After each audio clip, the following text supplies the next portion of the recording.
Assalamualaikum warahmatullahi wabarakatuh. Pada video kali ini saya akan membahas masalah gagal bayar dan keterlambatan pembayaran pada aplikasi pinjaman online. Dalam video ini, saya akan lebih spesifik mengenai langkah-langkah yang perlu diambil agar kita tetap merasa aman dan tenang dalam menghadapi situasi ketika mengalami keterlambatan atau kegagalan bayaran di pinjaman online. Langkah pertama yang perlu dilakukan adalah menyadari bahwa kita berada dalam situasi mungkin tidak dapat membayar tepat waktu dan bahkan gagal bayar. Ini merupakan resiko yang mungkin terjadi pada pinjaman online, baik itu dari pinjol, bank, kartu kredit, atau lembaga keuangan lainnya. Ketika kita berada dalam situasi seperti ini, biasanya kita akan menerima pemberitahuan atau pengingat meskipun kita menyebutnya sebagai teror. Nah, sebenarnya mereka hanya mengingatkan kita terhadap keterlambatan pembayaran.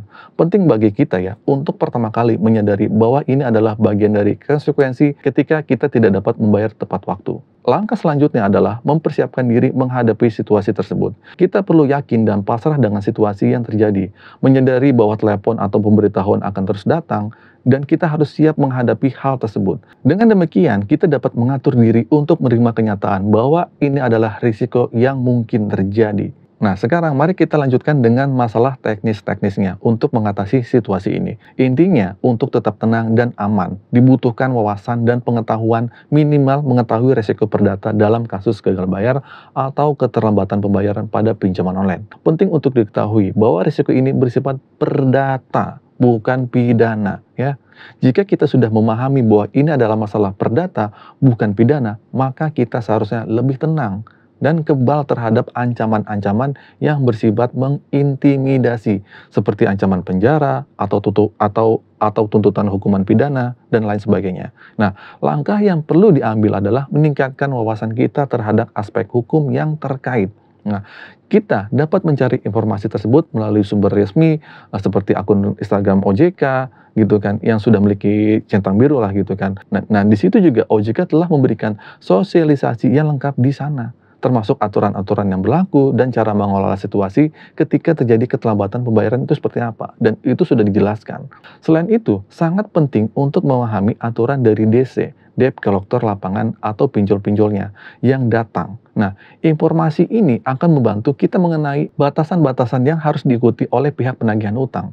Pastikan untuk mengikuti panduan resmi yang diberikan oleh OJK, sehingga kita tidak mudah dipengaruhi atau diintimidasi oleh oknum-oknum yang mencoba memanfaatkan situasi sulit ini.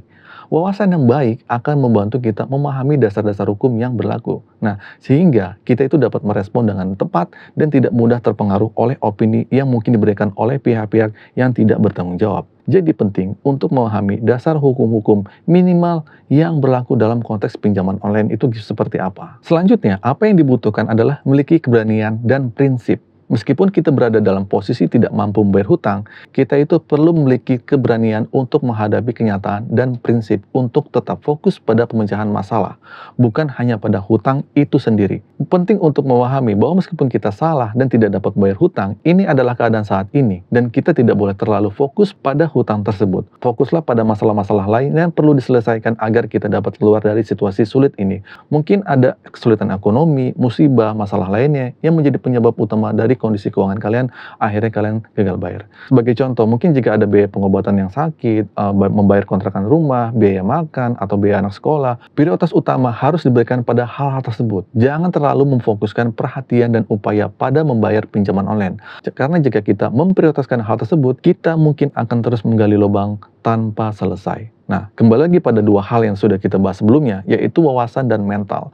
Wawasan akan membantu kita memahami prioritas dan mengambil keputusan yang tepat. Sedangkan mental yang kuat akan membantu kita tetap tenang, fokus pada solusi daripada terlalu khawatir tentang hutang-hutang pinjol kalian. Nah, selanjutnya juga yang dibutuhkan adalah ikhtiar dan memperbanyak doa. Tingkatkan hubungan kita dengan Tuhan dan percaya bahwa upaya dan doa kita adalah memberikan dampak positif. Ini mungkin terdengar klise ya, tetapi memiliki dampak yang mungkin luar biasa. Dan terakhir, penting untuk menjaga kerahasiaan masalah keuangan ini, masalah gagal bayar ini. Bercerita kepada orang lain yang mungkin bukan solusi terbaik. Karena hal tersebut dapat menjadi gosip nih, ya. akan menjadi aib dan menimbulkan resiko yang lebih besar lagi. Lebih baik mencari solusi sendiri atau mendiskusikan masalah ini dengan pihak yang tepat. Jadi selain wawasan dan mental yang kuat, keberanian dan prinsip, ikhtiar dan doa, itu menjadi kunci untuk mengatasi masalah ini. Nggak ada solusi lain, memang kalian juga akan nggak plong sekilas, tapi mungkin lebih baik kalian curhat aja kepada Tuhan kalian, berdoa ketika habis sholat atau beribadah. Lebih baik minta tolonglah kepada Tuhan kalian, keluh kesah kalian kepadanya. Memang kalian bersalah karena mencoba riba, namun kalau orang sudah kepepet, ya mau gimana lagi? Bukan saya menormalisasi dosa riba, tapi ini sudah terjadi dan mungkin Tuhan akan memaafkan dosa-dosa kita. Lupakan dosa-dosa dan pelanggaran aturan Tuhan yang sudah terjadi. Ingat, Tuhan tidak melarang kalian untuk bertobat. Mungkin mulai sekarang kalian boleh meminta ampun dan berdoa kepadanya. Justru Tuhan meminta kalian untuk berdoa dan berharap kepadanya, yaitu Allah Subhanahu wa Ta'ala. Nah, ini khusus buat kalian yang Muslim. Satu lagi yang perlu kalian ingat, tidak ada yang bisa menolong kalian kecuali diri kalian sendiri. Motivator atau motivasi ataupun itu hanya bisa berjalan maksimal mungkin berapa hari aja dalam seminggu. Selanjutnya, kalian sendirilah yang harus menjaga motivasi diri kalian untuk kalian tetap tenang. Gunakan motivasi tersebut sebagai bahan bakar untuk menjadi lebih baik dan bangkit lagi. Yakinlah, pasti bisa, insya Allah pasti bisa. Semangat buat kalian yang masih mengalami gagal bayar atau keterlambatan pembayaran, jangan sampai putus asa, jangan sampai terus gali lubang tutup lubang, tetaplah semangat, jaga kesehatan, dan semoga rezeki kalian diperlancarkan. Amin ya Robbal Alamin. Oke, itu saja informasi kali ini. Semoga informasi ini bermanfaat. Akhir kata dari saya, Assalamualaikum warahmatullahi wabarakatuh.